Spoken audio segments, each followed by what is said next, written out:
Welcome to the Gay Men Going Deeper podcast, a podcast series by the Gay Men's Brotherhood, where we talk about personal development, mental health, and sexuality. Your hosts today are Callan, Michael, and myself, Matt. Collectively, we have over 40 years of experience in the personal development world. And if this is your first time listening to us, we want to welcome you. We each have our own coaching practice, but in this podcast, we're always giving away all of our best stuff. Today, we are talking about victimhood. I'm sure it's everybody's most favorite thing to talk about, but we see an importance in bringing this up in this podcast. So we're excited to be unpacking it. We're going to be exploring how have we been victimized as gay men? What impact do you see in our community from this victimization? What is your personal experience with victimhood? How have you moved through victimhood? And what advice can you offer people who may be stuck in victimhood? So lots of good stuff we're going to be going over today. And we will continue these discussions on the last Thursday of every month in the Gay Men's Brotherhood Zoom Hangout, where you will have a chance to share your own experiences. That will be February 24th. This podcast and YouTube channel is listener and viewer supported. If you really enjoy what we're creating, you can support us by heading over to our Patreon page in the show notes and contributing to help support the show. It helps us continue making content for you and supporting our community, and we do thank you in advance. The Gay Men Going Deeper membership doors are open. If you have been waiting to join in on more Zooms and some coursework and going deeper on your personal development journey, come and join us in the Gay Men Going Deeper membership. We have a lot of great programming planned for this coming year. You can head over to gaymengoingdeeper.com and register today.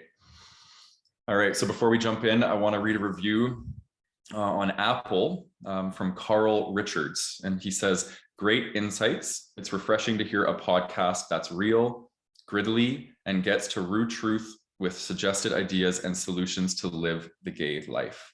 So thank you, Carl. We appreciate your love. All right, so victimhood. We chose this topic because we see the importance of being able to understand, well, first of all, what it means to be in victim energy and the importance of this on the healing journey, right? So what does it mean to be a victim? This is somebody who has been mistreated or perceived as being mistreated. And this could be either by the system or individually. So it could be systemic or individualistic.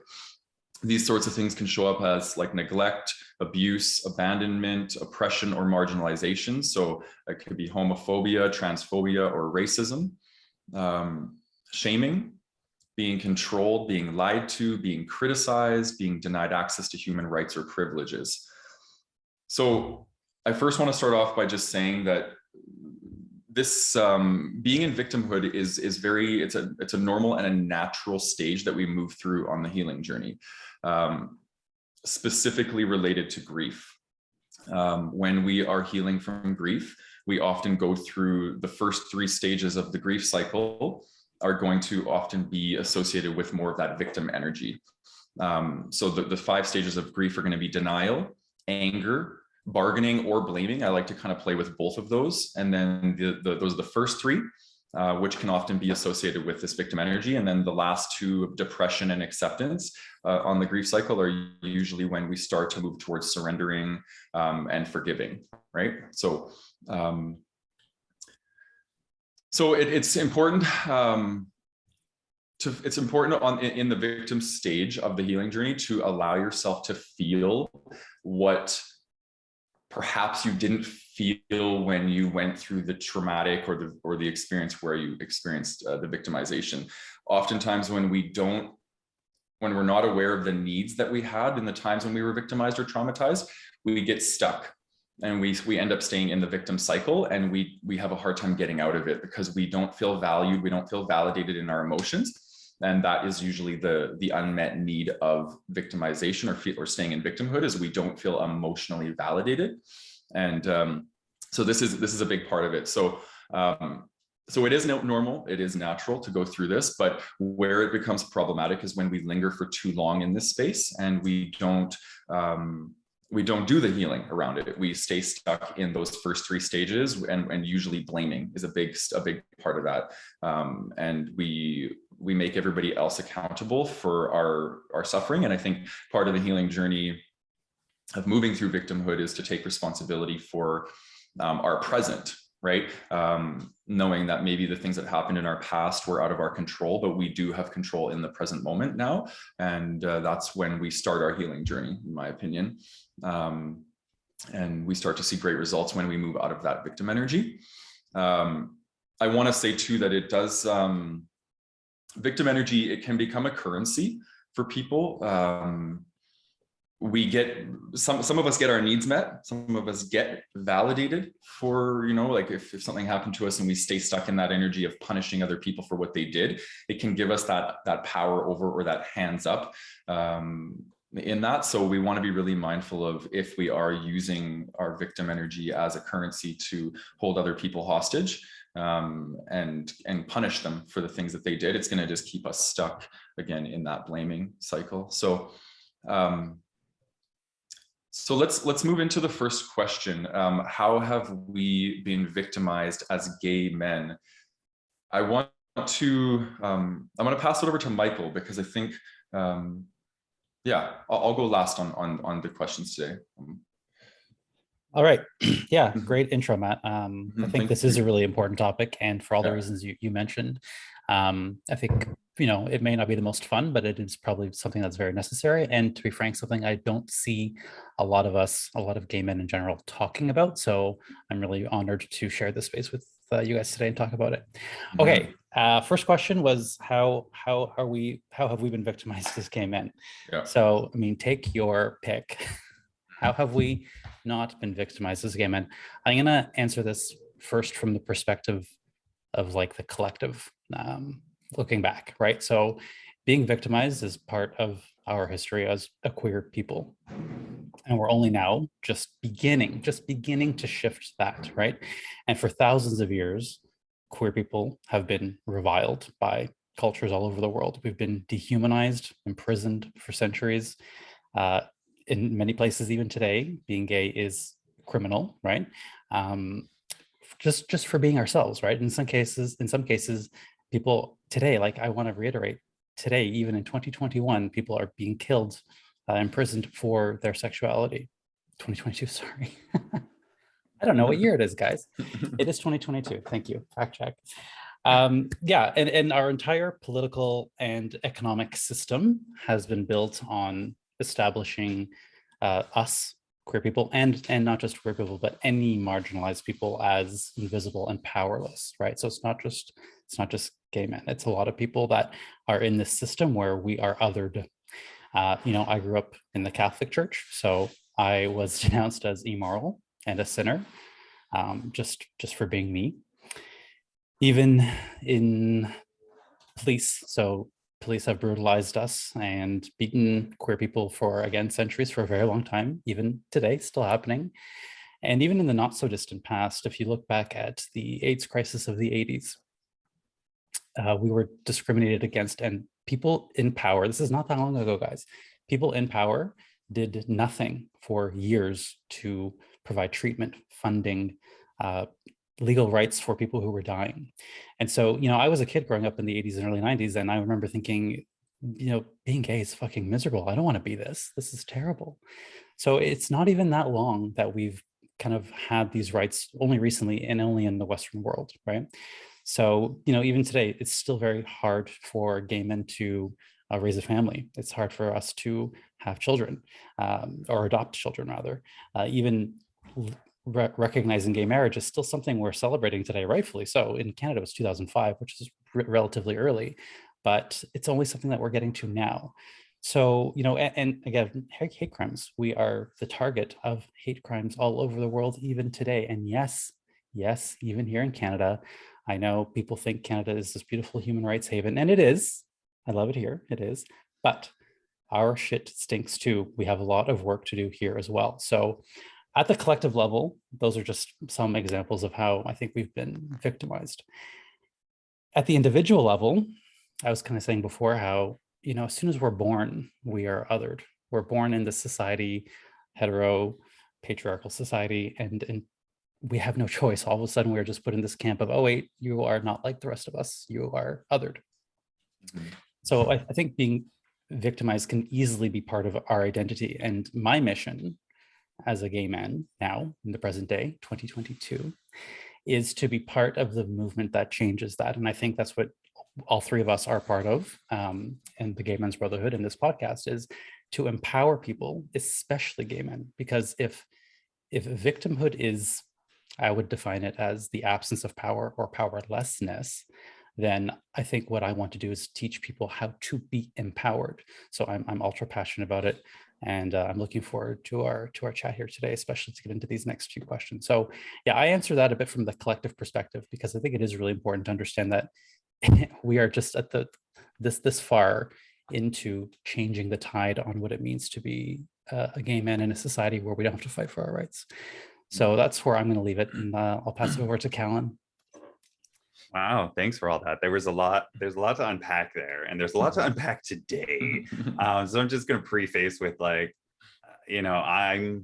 very much not going to get today perfect in talking about all this, and everything we say is going to be our opinions today, because I know that this is a very heavy topic. I apologize. I think there's drilling happening, and if you can hear that, my bad. And so it's a very, very heavy topic to be diving into. And I know that, some people who are heavy into associating with that victim energy, they have their own views and opinions. And then there's the opposite side where people have been like, no, I don't want to be associated with the victim. So much so that I know people who've gone through things and refuse to talk about them because they don't want to have that label put on them. And I guess what I'm going to talk about here in this opening question is kind of that balancing space in between.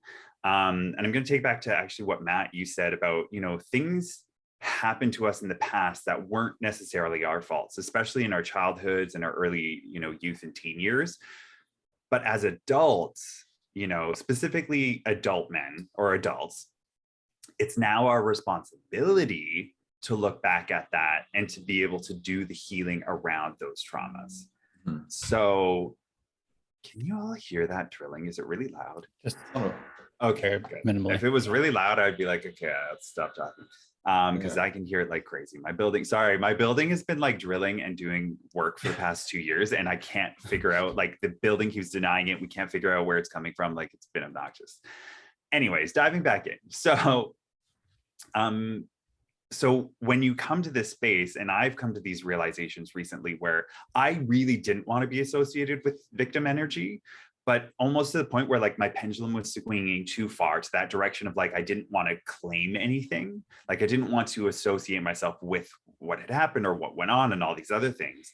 And through therapy, I kind of managed to bring that pendulum back into that middle ground area where you can find that space where you can acknowledge what happened, you can go through it and process it and grieve it and get angry about it and get frustrated with it. Just like, Matt said, there's the layers to it. You have to be able to go through that, and you have to be able to experience those emotions and those feelings, because they're not just going to go away. We've talked about this multiple times. Those feelings and those emotions can't just be stomped down and disappear. Like, they will show up in your life in many different other areas. And so when I flew so far to the I'm not a victim energy, I had to learn how to come back. And part of that journey for me is learning how to associate with those emotions again, learning how to feel those emotions, learning how to get into my body and feel safe in my body while experiencing those emotions. And so a lot of what, Michael, you were saying, the community at large has experienced so many of these, like, community group energies of group traumas. So I talked about kind of my micro on my personal level, but then on the, the big scale thing, as a community, we've experienced a lot of these pains and hurts and traumas. And the hard part about that is that as a community, we all have to do the individual work, but, the community is going to reflect everything going on, right? And so I saw a post the other day where it's like, you know, the community is always just like, we always stand up for rights and we're always fighting for what we believe in. And like, we really do push the barrier on so many things because we know we need to. We know we need to push back when people say no to us or where they, you know, they want to demonize us and all these other things. But then sometimes we get supporters or other people, and then we turn around and we go, no, you're not doing it right. No, don't help us like that. No, don't support us like that. And it's because it comes from that hurt place, that traumatic place where we've experienced those pains. And we, you know, we've gone so far into this energy of like, no, it has to be this way only. And you know, learning how to bring the pendulum back to be able to be more compassionate and see multiple different sides and understand that what happened to you wasn't your fault, but it's now your responsibility as an adult to sort out. I think a lot of this packs into just our collective mentality of the gay community of like the work that we're doing now so that the future generations don't have to do so much work. Because it's like you said, Michael, and the AIDS epidemic that's, you know, still going on. It's still affecting huge populations in the world. Everything was just kind of sloughed aside and oh, that's the gay disease, and like people like demonize the gays because of it. But now look at Africa is the largest continent, one of the largest continents in the world, and they are dealing with the aftermath of it. So, and it's not even just gay people. There's actually a very high rise in heterosexuals because people are a lot more fluid and a lot more open these days, but they're not necessarily as educated as our community has been because we face those things. We had to then go out and educate our community and be like, look, we all need to know this information. So that's a whole lot that I just unpacked there, but yeah, there's a lot of victimization that has happened in the gay community, especially, you know, gay men in the queer community. And I bring it back down to like, you just got to do your own personal work. You have to take responsibility for yourself, and you have to take responsibility for doing the work because nobody's going to do it for you. It has to come from inside. And the more we can do that for ourselves, our individual selves, the more it will help and heal the greater community at large. So yeah, what about you, Matt? Yeah, you guys both had some really good things to share. I think that the main things that stand out for me, obviously conversion therapy, I think is one of the most cruel things we can do to a human being. I'm all about authenticity and inspiring people to be their most authentic selves, and conversion therapy is the opposite of that. It's like, here's your authentic self and we need to change it because it's not right, it's defective, something's wrong with that.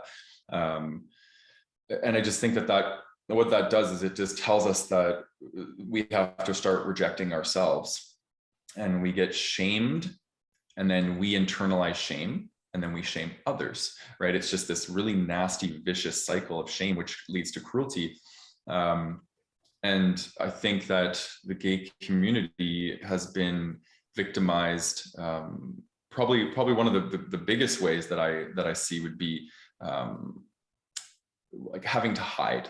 Like that's this whole notion of having to hide. Like my whole upbringing revolved around hiding this secret, which was huge. It was like trying to hide a mountain, you know what I mean? And it was so exhausting, and it really laid the foundation for my whole life. Like how I relate to the world was really driven by that one thing, that one aspect of me that I felt so ashamed of that I had to hide. And you know, hiding our love, that's another thing you think about. Like we have to hide who we love. We can't freely and openly love people like that we want to love. That's just fucked when you think about it, right? So just the and it being illegal to marry too, right? Like we're a lot of us have dreams of wanting to, you know, get married or even have kids and things like that. And it's like that totally, up until, you know, a certain point in time in our country, at least, we weren't able to do those things, and it was very much frowned upon. And another thing too is that like we're experiencing this now is like we started doing ads for our business, and there's like so many haters like dropping some seriously like crazy bombs. Yeah, like just like, yeah, like some really mean things and stuff like that. So it's like it's still happening, You know, and I think this is like, it's birthed out of religion, really. Like you see a lot of the people that are leaving comments, it's like about sinning and like all these things. And it's like, whoa, you know what I mean? Like the religious conditioning on this planet has really, really rooted people in hatred for anything that goes against the beliefs that they hold for themselves. So I just think that, yeah, these are some of the things that I'm noticing. And yeah, I'm going to leave it there. I have a lot more in the following questions, but I'll leave it there. Okay, I'm really excited about this question because I think there's a lot of meat in this one. So what impact do you see in our community from this victimization? And I'm going to throw it to Callan this time. Ooh, there's a lot here. I'm going to bring it back to, because we've kind of been circling along this, marriage, legalization of marriage. So in Canada, 2005, like Michael said, we were actually, I think, the second or third country to legalize it. But being clear, each individual province had legalized it earlier, but as a whole, as a country, it became, law in 2005. So provinces individually had earlier dates where, yes, it was legal even earlier than that, but as a country, as a whole, it became legal. And so, we were kind of an early trailblazer. And so in Canada, kids who grew up here are growing up in that era. Like if they were born in the, 2000 onwards, they're in like, oh my God, they're like 22 years old now. My age. They are growing up in an era where their memories only started in a place where it was legal. Other countries maybe not, but in Canada it was. And so the energy that comes along with that transition has, been playing out for, over 2 decades. And so they have a very different perspective than Michael, you were talking about. You remember the days beforehand. I remember it being bad. I don't remember it becoming legal or being a big deal, but I remember once I had those thoughts to think about it or to look at it, it was becoming legal. Like I graduated in 2005. And so, it's so wild. It's all just so wild, but being able to marry, you wouldn't think would have such a huge impact, but it makes a massive impact across the world. And other countries look to the countries that are legalizing it and go, well, they can do it. Why can't we do it? And it's, it is sad to say that it is rooted in religious belief. And that's why it was fought against. And that's why it still continues to get fought against, because people have a belief system where it needs to be this and that. And I'm very proud of the new generations, because they are breaking the molds even more than we broke the molds, being like, no, who cares? Like all these boxes and all these labels and all these things that we need to be put into, or that people try to put each other into, are breaking down and changing and evolving and growing.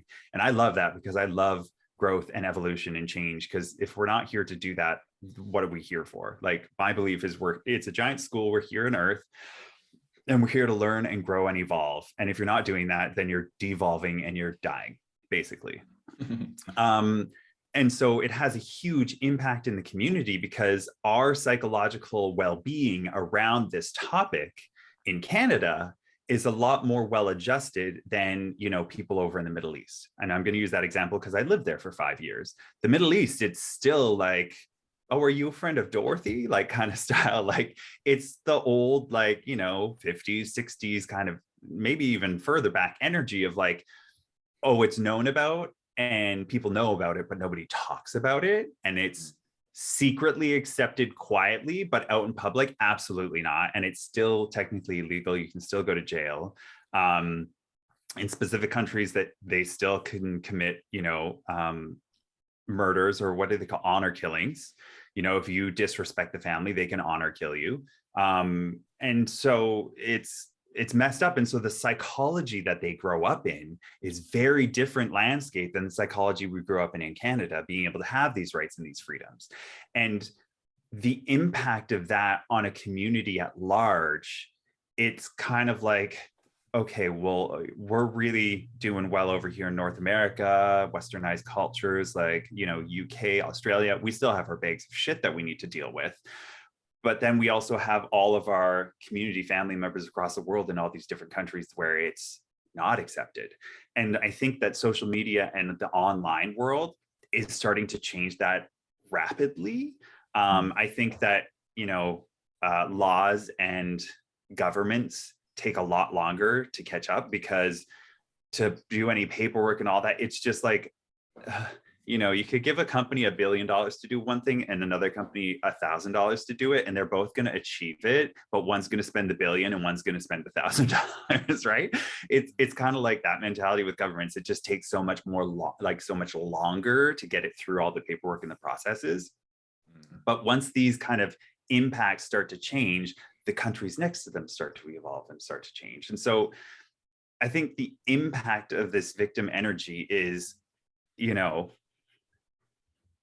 we maybe didn't experience the same energy around marriage here in Canada, but I definitely felt it over in the Middle East, which is why I couldn't make that a long-term something that worked for me, because I couldn't hold somebody's hand. I couldn't do all this. And I didn't feel like a victim because I chose to go there, but somebody who grew up there, and I've met many locals who were gay and it was quiet, and the energy of the mentality of, I don't necessarily know if they would be victim energy, but it was just like, it was so crazy in their mind to be like, oh, you can walk down the street and hold somebody's hand and get married and do this. They're like, no, you can't do that. You got to get married. You have to have a wife. You have to have kids. And it was almost like a brainwashed victim energy of like, oh no, that's just what you have to do. And it reminded me of like way back in the day here, it used to be the same. And so I think that there's huge impacts that can come from the globalization of all this. And I don't know where I'm going to take that, but there's my big spiel about the impact of victimization on a community at large, just using that kind of like marriage as an example. Michael, what about you? Yeah, solid points. I think it is important to talk about that aspect, and also, some more of the anecdotal stuff as well. So there's a lot of impact. So I think it's challenging to answer this question, because this victimhood is wrapped up in a lot of really deep stuff: shame, insecurity, trust, our ability to trust others, trust ourselves, vulnerability.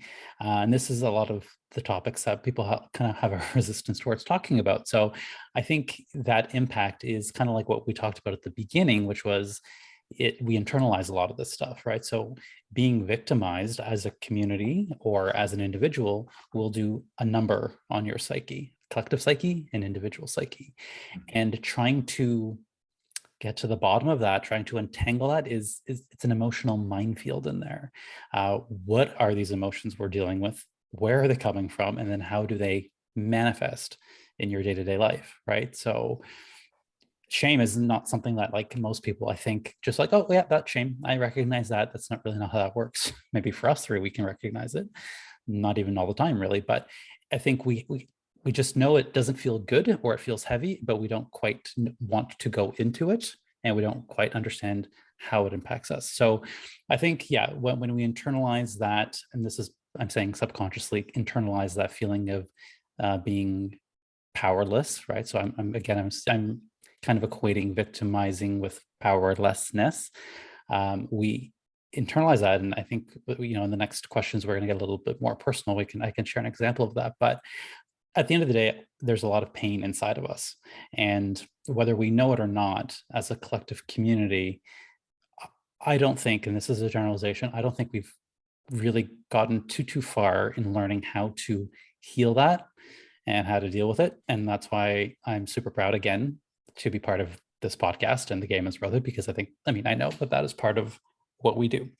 So, this may be the first generation where we are talking about these things openly. And, that goes with the fact that previous generations, and this is not a knock to them, they had to fight for survival. They had to fight for rights, which we now have.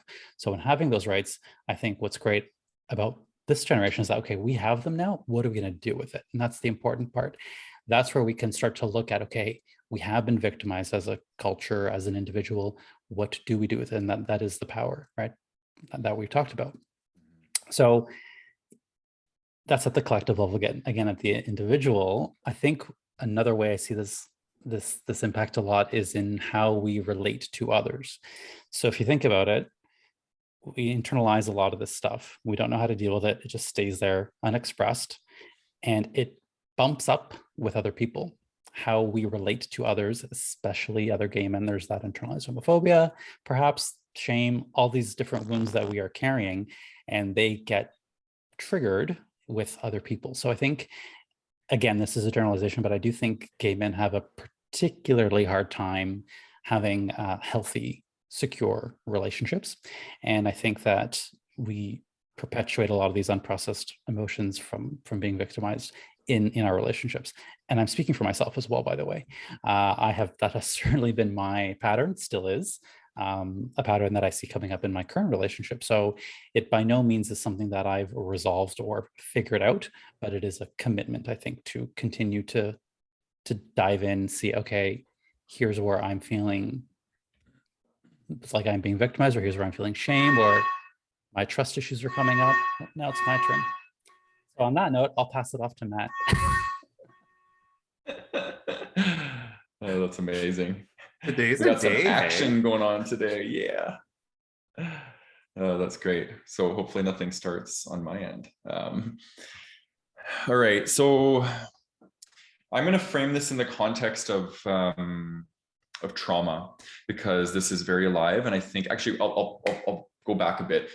The birth of this came out of this exact question, because we all were seeing the impact that shame had and trauma had on our community. And we're like, people are not accessible. People are hiding. People are this. And it was really impacting my ability to connect with other gay men. So anyways, that's where this all comes from. But so you look at trauma, okay, so trauma and victimhood, I think, are really directly connected, because when we experience trauma, we often go into victim energy. And you look at the 4 trauma responses, you have fight, flight, freeze, and fawn. Okay, so fight is going to probably manifest itself in a sense of defensiveness, right? So you see in the gay community, you have those really mean gays that are like, you look at them wrong and they lash out, they're defensive. They're like, I'm not going to let you hurt me because I've been hurt so much in the past. That's one of the manifestations that I see.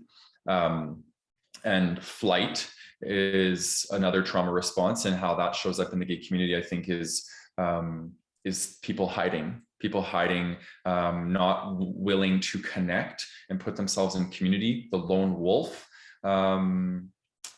syndrome that we've talked about in previous episodes, I think that is a flight response, right? It's like, I'm not going to even put myself there. I'm going to stay away from community, because that is where I was hurt in the first place, was by other people.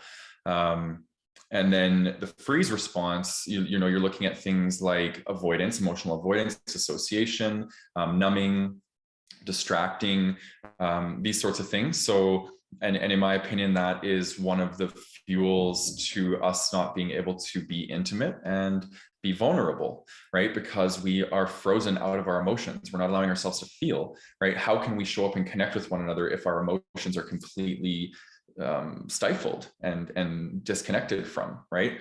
And then fawning is really interesting, because that's more of the pleasing nature. So when people experience traumatization, especially oppression or marginalization, they become really good and really polite and kind and doing all these things and trying to please everybody, because they don't want to experience the rejection or the oppression anymore. And it becomes very self-abandoning and self-betraying, right? So those are kind of the ways that I see it show up out of trauma. And then the biggest one, I would say, probably for me, and that it has the most impact on me in relating in the community, is people shutting off their ability to be to show up in intimacy and vulnerability, which I said already. I think when we experience so much shame and we internalize the message that something is wrong with us, why on earth would we take off our masks and show up vulnerably and intimately? Because we are afraid that we're going to be told that we're defective, broken, disgusting, all the things that we heard in the media or heard by people saying them to us. So we learn to hide, and we get really good at hiding. And I think we hide behind things like materialism, right? We have all the fancy things. We have the most amazing job. We are, everything around us is manicured, right? That's kind of one of the stereotypes of the gay culture. It's like everything has to be perfect and look perfect, and the perfect dinner party, and all the perfect little napkins and everything, because it's like that's one of the ways that we overcompensate for the shame that we're feeling. And then my last point is around criticism and condemnation, because again, when we're rooted in shame, shame leads to cruelty towards self and others. So if we're cruel to ourselves and our internal dialogue is around bullying ourselves, we can only treat people the same way that we're treating ourselves, vibrationally and energetically. So we end up being cruel to other people, and we say mean things, and we bully people online, and we put that out. And again, I want to just really speak to that. Those people are probably the people that are having the fight trauma response, right? They're activating their defense mechanisms to try and keep themselves safe, right? And I just think that our community, there's so much trauma in our community. It's unbelievable. And there's so much trauma in the world to speak of. And for those of you who've never heard me speak about trauma, like when I speak about trauma, I speak about 3 types of trauma. We have physical trauma, we have attachment trauma, and we have interpersonal trauma, right? All 3 of them are inundated in our community with in different ways. So I do think that if we want more peace and love and empathy and compassion in the community, we need to do our own individual work. Like you said, Callan, like the community will only shift when each individual in the community does their part, right? And when one of us does our part, we are on the outside of the crab bucket pulling people up, right? But when we're not doing our part and we're stuck in cruelty and shame, we're trying to pull people back down into the bucket, because we don't want people to go out of the bucket and be free. We want them to be with us in our misery, right? So I do think that, yeah, I do, but I do want to say too, I feel very hopeful, because what I'm noticing now, just even in the last few years, and maybe this is because, it's a conditioned bias because I'm doing this work all the time, but I do see way more gay men doing this work. I see way more gay male coaches, life coaches, embodiment coaches. Like, I'm just surrounded by people who are pioneers in doing this work alongside us. And I'm like, it makes me so happy, because we need more of this. We need more leaders towards consciousness and healing in the gay community. And I just think that we're finally getting to a place where, like you said, Michael, we're not so focused on getting our rights. We have our rights, and now it's like, how can we become more wholesome now that we have our rights? How can we bring more consciousness in? So yeah. All right, let's personalize this. I'm curious, we'll start with you, Michael. What is your personal experience with victimhood? Oh, you're still got stuff going on. Okay, I still got a fire alarm situation here. So why don't we go to okay. Callan and then go back to me. Okay. Oh my God, I hope the fire alarm stops and that there's also not an actual fire. Well, there's an actual fire situation. I'm fine. Oh, okay. Well then, all right. Cool. Well, I guess I shall answer. What is your personal experience? So the next questions are, what is your personal experience with victimhood? How have you moved through victimhood? And what advice can you offer to people who may be stuck in victimhood? And my personal experience with victimhood might blend kind of these last 3 questions together, okay. But I can unpack them as we go along. So my personal experience with victimhood comes from my childhood and my parents separating. I was very young, and like in early elementary school when my parents separated, it was not a clean separation. It was very messy. My dad brought somebody else into the home very quickly without telling any of us, and just assumed like none of us would notice this woman and her child living in our house. And so there was a lot of blame that I placed on my parents for that, and a lot of blame I placed on my dad, because I just not like, there was parts of my life getting into adulthood that I was a victim when I was younger, and that's the energy I lived in, because you don't know what you don't know as a child, especially as a child. And then as I got older, I moved into the angry and like blaming of like, well, my dad's a douche. Like, my dad literally couldn't even save his own life if he had to talk about anything. Like he literally is the like everything is fine kind of a personality, and not everything was fine. And so that's where I kind of learned my perfectionist or just like don't talk about stuff energy, because it was just like that we just didn't talk about things, and that's what fucked me up. And so it kind of moved in to this blaming area of like, you're such a dick, how could you do this, like how could you bring this horrible person into our life, like you're not an adult enough to just be by yourself for a little while and kind of sort your own shit out before you bring another person in. And he was very codependent. Like my dad's very codependent. Neither of my parents graduated high school, so like he had that, like it was a lot that went there. And so that I lived a lot of victimhood in my childhood, and all the things that I went through, a lot of it goes back to this horrible woman. And so it's really hard to talk about and to think about it, but therapy has been the number one game changer in that regard. In just like, I do this work and I do personal development work, but you can only figure out so much by yourself. You have to have other people come in and bring their perspectives and bring that stuff. And for me, building a relationship with somebody who I trust in order to share that stuff with, who is a professional, that was probably the biggest game changer in that regard. And so that really helped me move through that victimhood, even as an adult now, even in past recent years, of moving from, I would still live in that victim energy of like, this woman did so many awful things to me and treated me so poorly. And I still held on to that, even though I was like, oh, I forgive them. I've written letters of forgiveness. I did all the things I thought I was supposed to do. And pardon me, and I intellectualized it a lot because that's where I go. And then working with a therapist really helped me move through the victimhood so that I was able to sit with it comfortably. It was uncomfortable, but I was able to sit with it with compassion and with somebody else who could have compassion for me to be able to sit in it and to go through those emotions. And I think I needed that guide, that person to help me do that.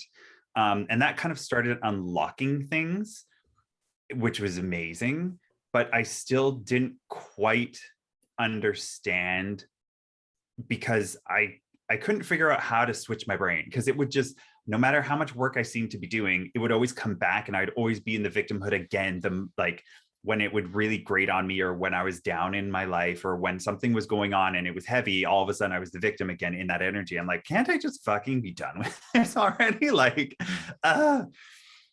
And so what eventually ended up happening is working with my therapist, she kind of explained things in such a different way, because you know how they always say get into the body, and I know you talk about this a lot, of get into the body. And I was like, I do physical things and la la la. But it wasn't until she explained something to me that, this woman it was almost like, you were talking about conversion therapy earlier. If you're told something enough over an extended period of time, over like years and decades, you're going to start believing the shit that you're told. And so this person told me all these horrible things about myself that I believed for so long. And it's not that I believed I was a victim, but I was carrying that energy. Like it was in me and I just wasn't acknowledging it. Mm-hmm. And so I'm told all these things for so long.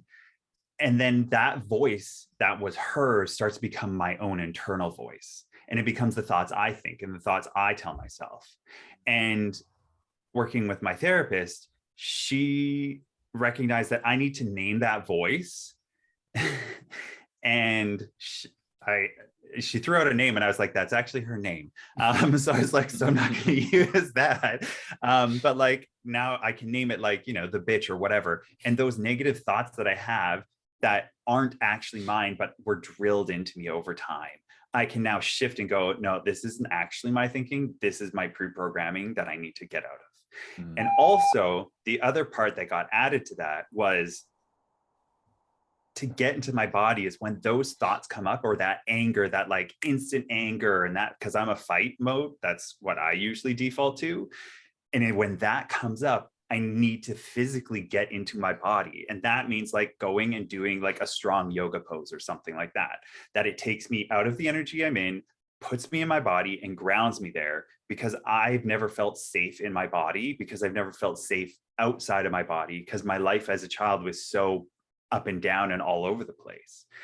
And so realizing all of this through working with a therapist has literally blown my mind wide open, and is changing my life in ways that I wouldn't say are necessarily like life changing or big things are happening, but the internal world is shifting slowly. And thus the external world I'm noticing is starting to shift as well. Like things that I wouldn't necessarily go do or didn't want to do, or I thought I didn't want to do. Now I'm like, oh no, I do want to do that. It was my internal, you're not good enough from that time that was programmed into me.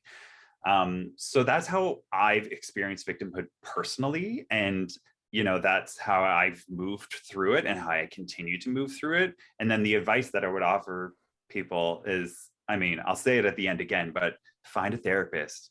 Like, we'll put some links. There's some links to Canadian ones and some American ones that I know of, specifically LGBTQ therapy, because I think that that's very important to have somebody who has this similar lived experience so they can genuinely understand. But yeah, that's kind of those three questions wrapped up into one for me.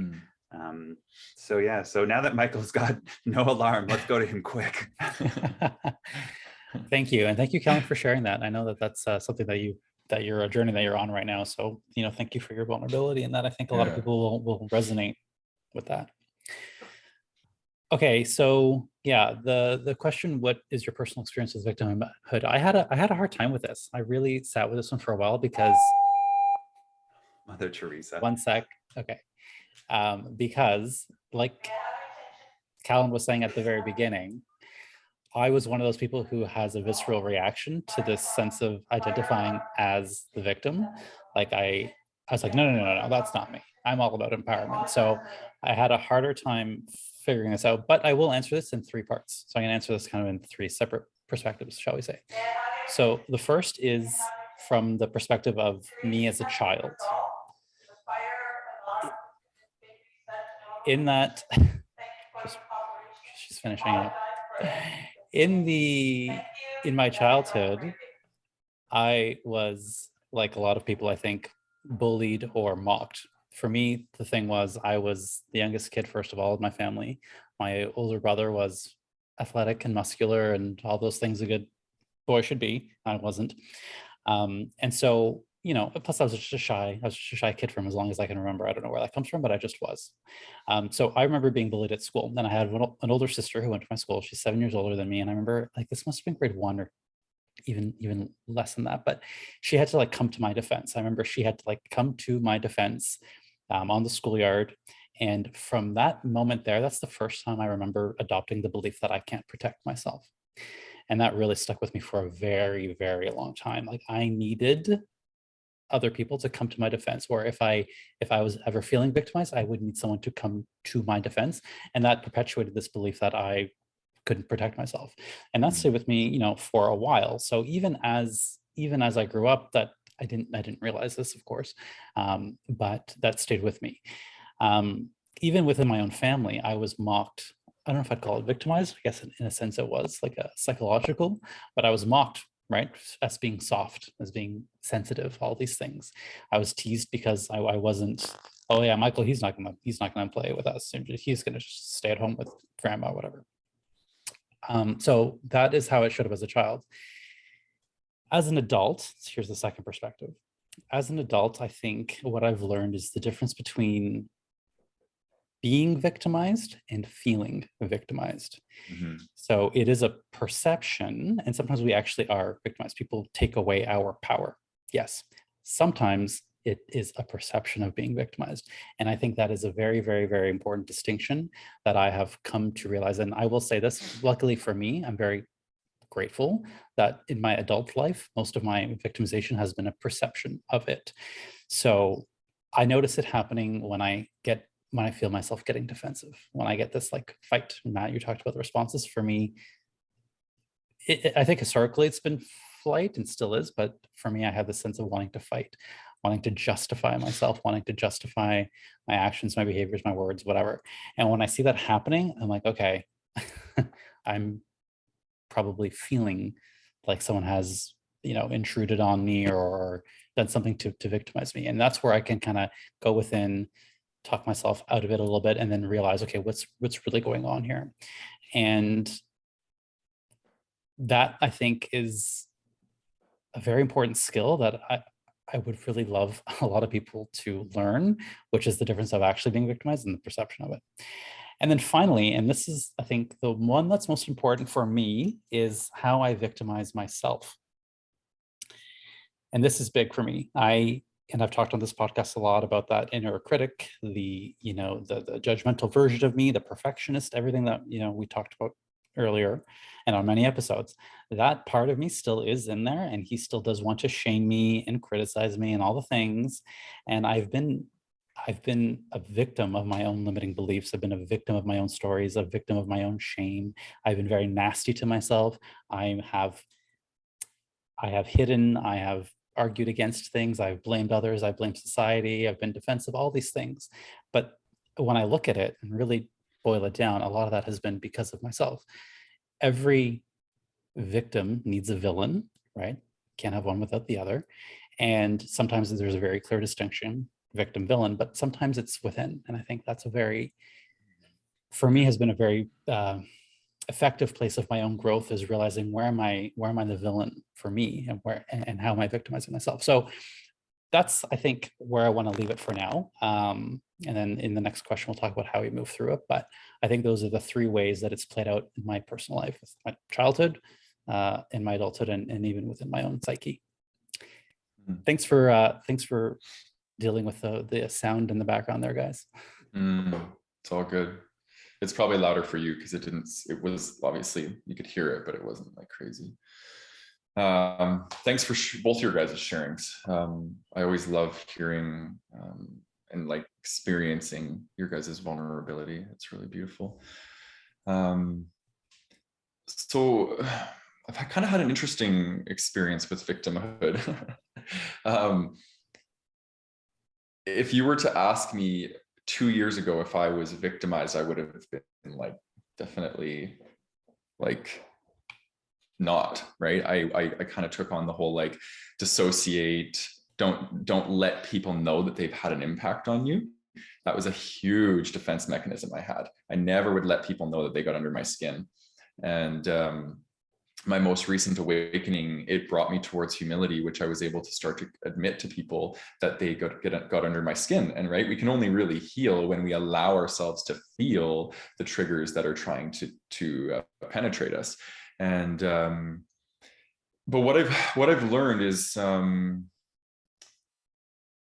have kind of two facets. So the first one would be childhood. A lot of things happened in my childhood similar to Callan, and I had a lot of stuff around with parents, familial relationship, family system stuff, and then grappling with my sensory processing sensitivity and being gay. Those were two things that I was told from a very young age, both within my family system and within the collective, that those two things are not acceptable and you have to change them about yourself.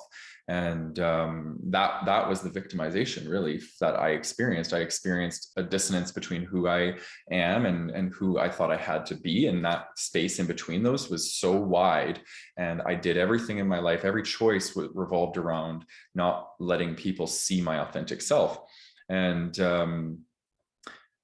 but on the other side of the coin, I was quite lucky, actually. Like, I feel like in the gay world, because I never really experienced a lot of oppression or marginalization or anything like that. Like, I've had people tell me like they don't really like they never knew I was gay. Like, they don't know until I tell them. I think that plays a big part in this, because if you're somebody that is a little bit more outwardly gay in the stereotype of what that means, I think the struggle is a lot more intense and people can see you. You're a visible minority, whereas I don't describe myself as a visible minority in being gay. And also I did become, some of it was manufactured, right? I played hockey, I rode motorcycles, I was uber masculine, and I tried to be extra masculine too. And I think that was probably a fawn response to my trauma. I was trying to fit in, and I was trying to be like everybody else because I didn't want to be marginalized. So, but where I did internalize, it's the same as what Michael said, is it's like vicarious collective victimization or traumatizing, because I saw how other people were treated for who I was as well. And that was very traumatizing for me. And I felt victimized. And then what that did is it internalized the homophobia inside of me. And then I started to victimize myself, right? I started to shame myself for any expressions of femininity. And it kind of reminds me of a time I was at the Stampede in Calgary, and a couple of my friends were behind me, and I was walking ahead, and they were laughing, and they're like, "Look how Matt wiggles his bum when he walks." And I was like so mortified. I was like, "Oh my God." And then from that point forward, I tried to walk without a wiggle in my bum. And I was probably like 12 years old at that time. And funny enough, I've developed hip issues and lower back issues throughout the course of my life. And it's probably because I was being rigid and I wasn't allowing my body to move the way it naturally wanted to move. So these things start to manifest themselves in our body weight, like in the way that we show up in the world. Yeah, I think. Okay, and then the last point I had was I took the route of not wanting to let people know how much they impacted me. I repressed my victim. I didn't allow him to have a voice. And I was so triggered all the time of people that were in victim energy. And this is just in the last few years I've recognized this. And I've worked with people for the last 15 years, and I've worked with so much victim energy. And I've always found it so hard to work with this type of energy.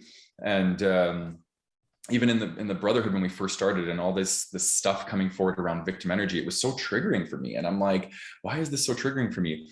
And it's because I wasn't giving myself an opportunity to voice my own victim, right? My own inner child that felt victimized. He was repressed. So why on earth would I hold space for somebody else to express what I can't express myself? And that was the big trigger for me. So then what my healing was in the last few years is allowing myself to go through all the stuff. And that's why this was such a really challenging year for me, is because in order to heal that, the victimized inner child, I had to literally go through every single thing that happened to me that I repressed, that I dissociated from. And I had to be with all that. And I had to allow myself to feel victimized and to grieve. And the year was the most challenging year of my life by far. And that's just within the last, 18 months, it all kind of happened. And that's when the greatest healing started to happen, is when I let myself be the victim, move through the victim energy. And then on the other side of that is, forgiveness. And just in the last few years, the last few months, I've had the most amazing healing with both my mom and my dad. And I feel like I fully have let go of what was holding me back. Like, my victim got to use his voice, and I got to tell my parents how I felt victimized. My dad and I had a great cry together. It was very therapeutic.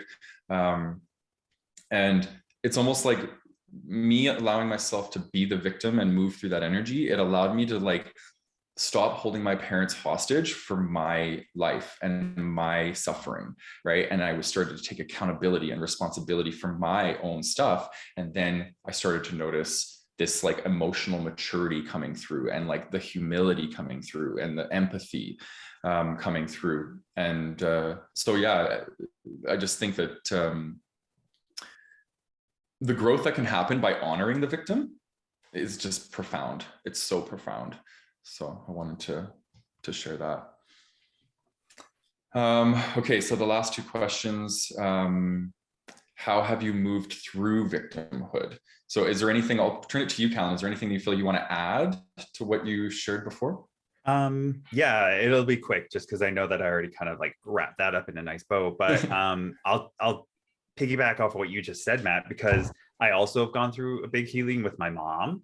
I Yeah. recently went home to Vancouver for the first time since before the pandemic. I haven't been back to Vancouver in like 4 or 5 years since I was living in the Middle East. And we never really had a lot of time together that we weren't traveling, because I was always the good son who took her on a trip, because as a flight attendant, I had benefits. I could fly her to Paris for her birthday, for her 60th in London. And I took her on these nice trips, but it was never a, let's sit with each other trips. It was like, we were always doing something. So there was always distractions. But this trip home to Vancouver, there was a lot of time to sit with each other. And a lot of emotions happened, similar to you, Matt. And there was one night, like I cried probably half that trip. First off, it was secretly the first day I was there full, she went to work that day, and I just like laid in her bed and cried for like 2 hours. And I didn't really know where it was coming from, but it was because I was like finally seeing all the shit, like it was in my face, and also all the stuff that she's doing, and she's just struggling so hard. Like I come from no money, like nothing. And like my mom had no education, and so she's always just been like on the treadmill running, and she can't do things for herself because she just works like 16-hour days. She's like 66. She'd just gone through cancer. There was like a ton of shit to unpack. And when I was there, I made her cry, and then it was just from like so many things. And then I had a shower, and then I cried in the shower too. I had also told her that I'd cried before, because I was like, I cried in a guy, because I wanted to start being transparent. And then when I came out, after like I dry off and everything, and I come out and I go, you need to go to therapy. You need to go twice a month. And if you can't, I'll pay for it, because I can't be this for you. I can't be this person. I shouldn't be this person. This isn't my responsibility. Because there's too much here that's not mine, and I'm no longer willing to take that on. Because that's what a lot of my victimhood was my parents' stuff. And I was a kid, man. And so through my own therapy, through going through my own victimhood stuff, for the first time, I could be like, this doesn't belong to me. I'm not willing to take responsibility for this, but I am willing to help you figure it out. And then since then, she's, had her first session now, and found somebody. It's really great. Signed her up on Inkblot. So I'll put that in the notes, because I said I would share with people Inkblot therapy. And then she also gets it paid for through work as well, up to, I think, like $500 a year or something like that. So like, I don't even have to pay for it, at least for the first, however many sessions that costs. And so me being able to move through my victimhood has also healed those relationships. And that's the big stuff that started changing. And I think that's really going to change my family life and my family dynamic. So that's all I'm going to say about how I've moved through, and it affects people around you on deeper levels as well. What about you, Michael? Yeah, you both said it. And Callan, that's a great example. You both said the word that I have in like capital letters: responsibility.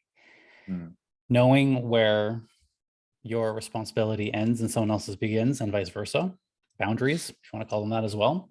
That is how I've moved through victimhood, and how I help people move through victimhood. It's very important. And Callan, I love your example. It's perfect. Knowing where that responsibility ends and says, this isn't my stuff. This is your stuff. So, you want to take responsibility. Your power lies in owning your stuff, like owning what you do with it. Yes, you probably will be victimized at some point in your life. That's not your fault, right? But what you do with it is your responsibility. And so, the suggestion of getting help, getting support, talking about it, very good one. Taking back that empowerment. So again, if victimhood is the powerlessness, you take back your power by saying, okay, here's what happened. What am I going to do with it? I have this thing here. I can't get rid of it. I can ignore it. That's not going to actually make it go away. Or I could acknowledge it, accept it, and figure out how am I going to, move on with this. One of my favorite mantras is that I am an autonomous, conscious human being. And every time I kind of repeat that, it gives me a little bit of empowerment. So I think that's another way that I like to move through victimhood, is remind myself that I am an autonomous, conscious human being, and I get to decide. I get to decide. Things happen to me. I don't decide that, but I get to decide what I do with them, and that's where my power lies. So yeah, I think, how it's before I had that awareness, I would say I would kind of do the opposite, where I would keep retelling that story and keep being stuck in this cycle of victimhood, where I would blame, criticize, defend, hide, all the things we talked about here today, without actually processing it. And so, that working through it, that Matt said, I think that's the only way. I don't think there is another way. Yeah, you have to work through it. There's no way around it, over it, under it. It's straight through the middle. And it sucks, which is why having support can help you. And it does take time, right? So we're on this podcast for an hour. Like, if someone is listening to this, all of our stories, this has first of all, it's taken a lot of time, and B, we're still in it. We're all still in it.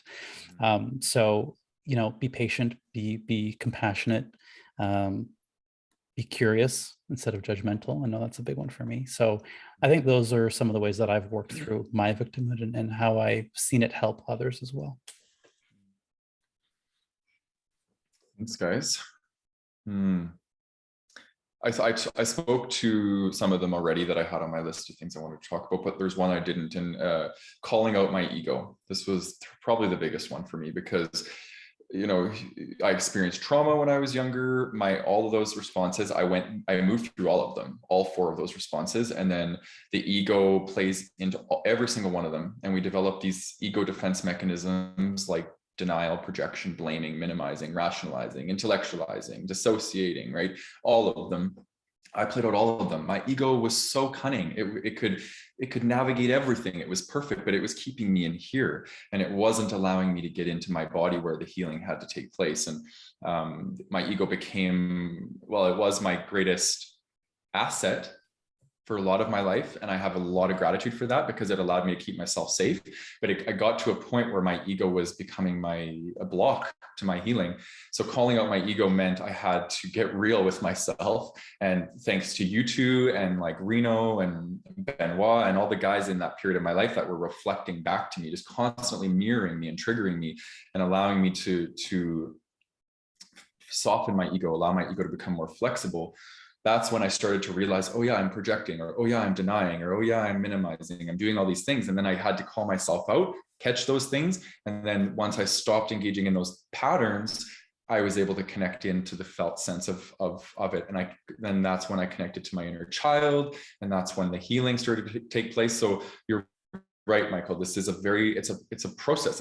It's a tenuous process that we go through, and we have to really be patient, and we have to be curious. We have to be all the things, because for a lot of people, this is the transformation of a lifetime. Like ending victimhood and entering emotional maturity, that is the transformation of a lifetime. That's when your relationships become more functional, and everything just seems to come together, right? Because we're not keeping ourselves stuck anymore. So, okay, last question. What advice do you guys have for the audience around who might be stuck in their own victimhood? I think we've given a lot of tips today, but maybe we can each pick a few that stand out for us. Therapy. Okay, Callan loves therapy. I love it as well. And also, for anybody out there being like, well, I can't afford it, or I don't have time, all of those are just excuses. If you really, really want to work on your fucking shit, stop making excuses for it and figure it out, because it's nobody else's responsibility, as we've been saying. And I'm going to get real down on this. It's nobody else's responsibility. People can help you, but no, if you want to do your shit, figure it out. Google it, look up outreach programs where you can find free counseling. There's always a way. Michael? Yeah, that one, obviously. I would say I have one that I didn't share. It kind of goes back with what I was saying about taking ownership of your story. So literally what I will have clients do is write their story. Literally write the story of whatever has been troubling them, or whatever is in their past. It's not necessarily attached to victimhood, but something in their past that they're hanging on to. We have them write their story, everything, just dump it all in there. And then what we do is go through it and honor it, first of all. because it's the emotions are valid, whatever comes through there. So honor it, validate it, fine. And then we find the meaning in it, right? So there's a lot of questions you could ask. What was the purpose of this? What has this taught you?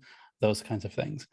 But the important part, I think the part that I really want to underline here is what I have them do after is go back and imagine that that is only half of the story. And then they get to write the rest of it from that hero perspective. So they are the hero of their own story as opposed to the victim. Because in the first iteration, they're writing the story in that victim consciousness. And then we go back and say, okay, great. Now take that and then write the rest of it, but write it as if you're the hero. And so if your hero in your story gets a complete shit kicking, fine. We're not denying that. We're not minimizing that. It sucks. It happens. What does he do with that? He gets, I'm a big Harry Potter fan, so I always use the Harry Potter kind of mold here. He was victimized. He was by his Muggle parents, or I guess aunt and uncle. And he went to school, and everyone who's watched the movies or read the books knows what happens. It's a hero's journey, but so often we kind of forget that we are the hero of our own story. So I will have them do that so that it reminds them that they are the author of the rest of the story. And that helps to take back that power. And how you choose to write it is completely up to you. What you choose to do with it, if you want to recognize the lessons, if you don't, if you want to, whatever you want to do with it, that is where you get your power back. So that's my last tip. Love it. Love it. Okay, so for me, allow yourself to feel. I'll keep saying that until the day I die, because it liberated me. My felt sense liberated me, and I can't thank it enough. So allow yourself to feel. And I feel like if you're somebody that naturally represses the victim energy, and you're like, I'm a survivor, I'm not, sometimes we have to go backwards. We have to go through the victim, and then we actually move back into survivor, right? Sometimes our ego is telling us we're a survivor, but we're actually not in the felt sense of being a survivor. And I think that leads to the next one. So don't try to be further along than you are. Let yourself grieve, right? Because I think when we're looking at victimhood, what most of us are trying to move towards is forgiveness. And sometimes we're telling ourselves we're further along, or it's like, yeah, I'm healed, or yeah, I've forgiven them and we're good, but we're just thinking forgiveness. We're not feeling forgiveness. It's a completely different experience, right? Thinking healing or feeling healing, it's going to be the game changer. And for those of you that are more on the mindset stream, you need mindset shifts to help you move, I would say one thing that helped me was instead of asking yourself, why is this happening to me? Or why did this happen to me? You can say, what can I learn from this? Or what did I learn from this experience? Always looking at the silver lining, because it kind of shifts us into gratitude. Everybody comes into this life with a set of karma, right? And a set of things that they need to learn in this life. And I think some of us, we need to learn our lessons through suffering and through being a victim and that. And I think when we start to reframe our suffering, it allows us to liberate from it, because it's like, oh yeah, I needed that. I needed that in my experience in order to evolve into this amazing person that I am now or am becoming. So yeah, those are my tips. Any final thoughts from you two before we wrap up? No. Feeling complete? Yeah. Okay. Well, this was a longer episode, so if you made it this far, we do thank you for coming on the journey with us. We had fire alarms and drilling and the whole gamut. That's what I wanted to say. We were filming this during the last week of Mercury retrograde, which is technology and all the digital stuff. So it's just funny that it all happened. Yeah.